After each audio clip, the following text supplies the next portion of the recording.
नारी तू महान है, नारी जग की शान, नारी से नर उपजे जैसे भक्त हनुमान। अंतर्राष्ट्रीय महिला दिवस की पूर्व संध्या पर मातृशक्ति वंदन 2024 का कार्यक्रम का आयोजन किया गया। आपको बताते चले कि उक्त कार्यक्रम में ज्योति यादव वार्ड नंबर 144 की समाज सेविका ने महिलाओं को प्रोत्साहित किया। साथ ही कार्यक्रम की शोभा बढ़ाई। कर्नल देव गुजर भी वहां उपस्थित रहे। महिला शक्ति की मिसाल महेश नगर थानाधिकारी कविता शर्मा ने सभी महिलाओं का उत्साहवर्धन किया। अत्यंत हर्ष का विषय है कि आवाज न्यूज की वरिष्ठ पत्रकार अनुराधा शर्मा को भी मातृशक्ति के रूप में सम्मान करते हुए नवाजा गया। नमस्कार, मैं अनुराधा शर्मा, आवाज न्यूज 24 से। आज जो हमारे ज्योति यादव जी हैं, बहुत ही एक माना जाए तो बहुत ही अच्छे एक समाज सेवी हैं और इन्होंने आज बहुत ही अच्छा कार्यक्रम का आयोजन किया है और शायद मेरे हिसाब से 100 से भी ज़्यादा महिलाएं इसमें एकत्रित हुई हैं और इन्होंने महिला अंतर्राष्ट्रीय दिवस पे आज महिलाओं का सम्मान किया है। साथ ही में हमारे साथ कर्नल साहब भी जुड़े हुए हैं। तो सबसे पहले तो कर्नल साहब, मैं आपसे ये एक सवाल करना चाहूँगी कि आज आपने देखा कि अंतर्राष्ट्रीय महिला दिवस में एक ज्योति जी ने कार्यक्रम रखा। इस कार्यक्रम में सभी महिलाओं का सम्मान किया गया है, तो इसके बारे में इस कार्यक्रम के बारे में आप क्या कहना चाहोगे? मैं सबसे पहले तो पूरी महिला शक्ति को मैं वंदन करना चाहूँगा और ज्योति जी और इनके हस्बैंड को साथ में, क्योंकि बधाई देना चाहूँगा। ऐसा एक ऐतिहासिक कार्यक्रम किया है। वैसे हम सबको ज्ञान है कि कल शिवरात्रि है, महाशिवरात्रि है, तो उसको सोचते उन्होंने आज पूर्व संध्या पे कार्यक्रम किया, बधाई की पात्र है। और दूसरी बात है कि जिस प्रकार से आप खुद बता रहे थे कि बहुत बड़ी संख्या में यहाँ जगह भी नहीं थी बैठने की जब हम आए थे, इतनी बड़ी संख्या में ऐसे पर्व के पूर्व संध्या पर इतने लोग आना, मैं इनको मानता हूँ, इनकी लीडरशिप को और जिस तरीके से इन्होंने इस चीज़ को संचालित किया, बधाई की पात्र है। दूसरी बात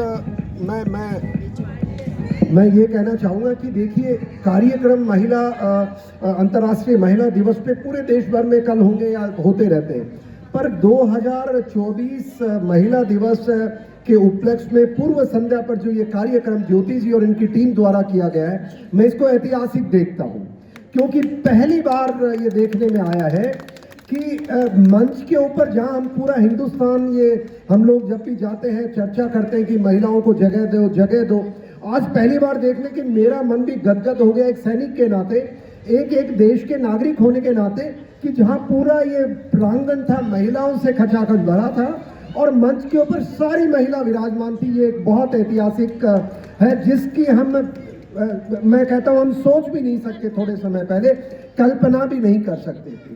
और इस मंच के मार्फत जिस प्रकार से महिलाओं के बारे में बताया इन्होंने और महिलाओं को सम्मानित किया जो विभिन्न क्षेत्रों में काम कर रही हैं, ये बहुत ही एक सराहनीय कार्य है। और क्योंकि मैं इस कार्य में आपने मुझे ज्योति जी बुलाया, सबसे बड़ी बात है कि आज मैं एक बात वो देश के सामने रख पाया, जो एक सैनिक होने के नाते देश की पॉलिटी, देश के तंत्र से ये छुपी हुई बात थी कि जो सैनिक हमारे सेना के अंदर जिनका निधन हो जाता है, लड़ाई वीरांगनाओं की, उनके लिए कोई भी एक केंद्र सरकार का हो या कोई भी प्रदेशों की सरकार का हो, ऐसा कोई कानूनी प्रावधान आज तक नहीं है, एक्सेप्ट राजस्थान, जो पिछले साल जनवरी में किया, जहां पर उन वीरांगनाओं के लिए अनुकंपा नौकरी और उनका जीवन बसर करने के लिए कोई ऐसा प्रावधान हो, और ये देश से छूटा हुआ है। बाकी किसी भी सरकारी नौकरी में जब कुछ होता है तो उनकी जो वीरांगना होती है, जो बहन बेटी होती है, जो अकेली रह जाती है, उनके अनुकंपा नौकरी का है। पर मैं आपको भी अचंभा हुआ कि आपको ज्ञान नहीं था, और मैं ये पिछले 7 साल से मुद्दा उठा रहा हूँ और उम्मीद करता हूँ इस ऐतिहासिक महिला अंतर्राष्ट्रीय महिला दिवस के कार्यक्रम के मार्फत, क्योंकि आज सारे मंच पे हमारे बहुत बड़े बड़े पॉलिटिकल महिलाएं बैठी थी, वो इस बात को अपनी पार्टी और नेतृत्व तक पहुंचाएंगी।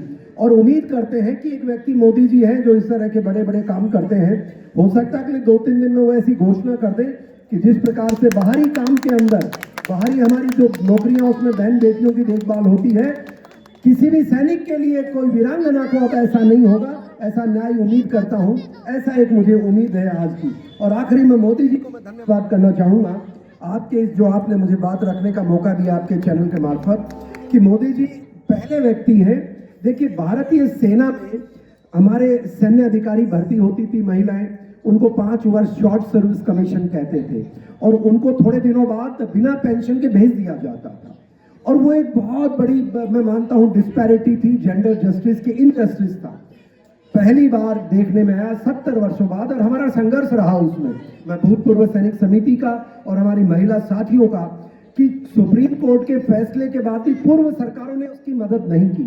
पर 2023 में महिलाओं को परमानेंट कमीशन दे दिया गया और पुरुषों के बराबर जो पुरुष अधिकारी हैं उनके बराबर के अधिकार दे दिए। मैं बहुत बड़ा एक आभारी हूँ इस सरकार का, मोदी जी का और आप सबका।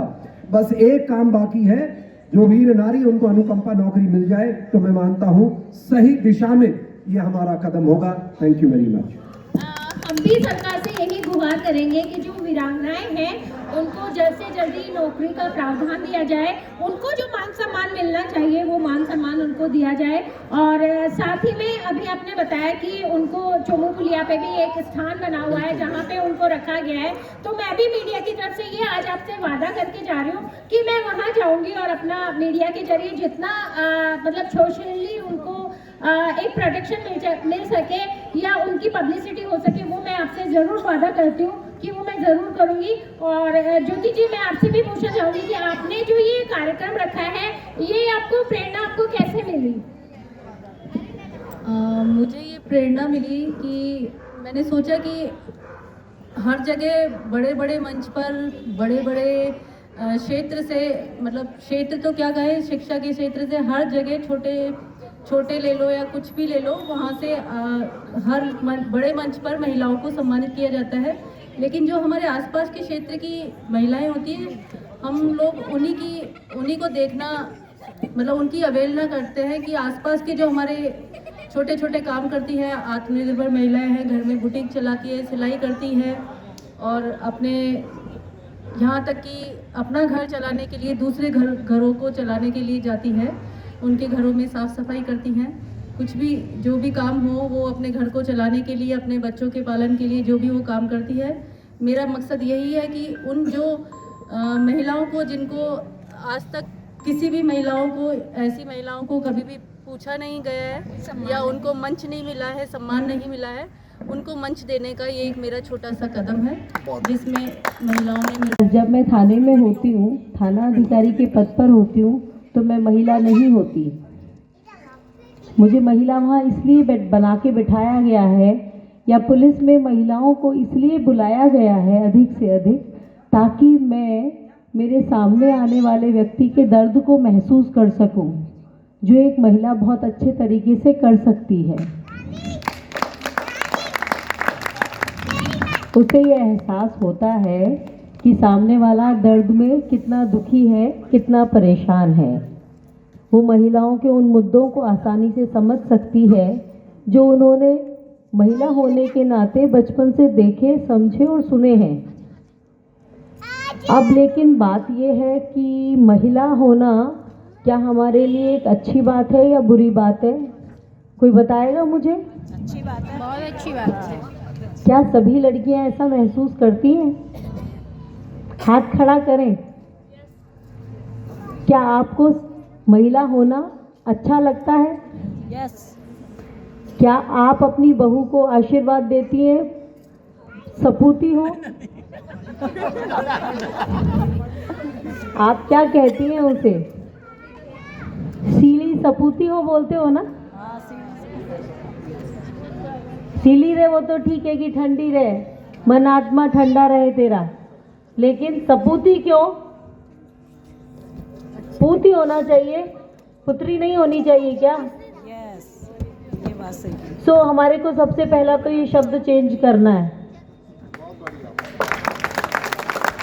जब बेटा और बेटी बराबर हैं तो हम पहला आशीर्वाद बहू को ये क्यों देते हैं या ये अपेक्षा क्यों करते हैं?